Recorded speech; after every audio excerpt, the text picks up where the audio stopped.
มาเที่ยวสวนสัตว์ที่LAนะคะคือลอสแอนเจลิสซูนะคะจุดที่ประทับใจซาร่าที่สุดก็คือ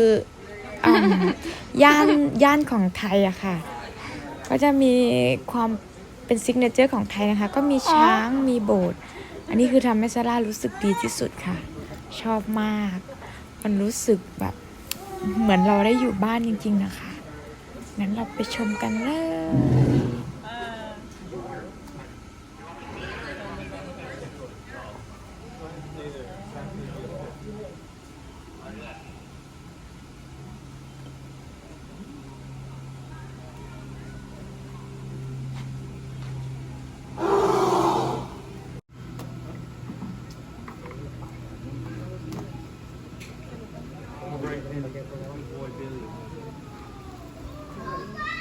ท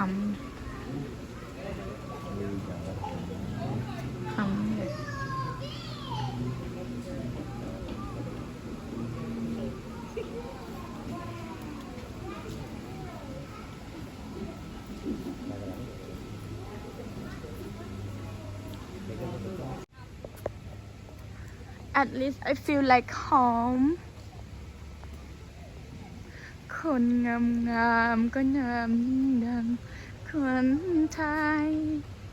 ต้องรักศักดิ์ศรีไม่งาม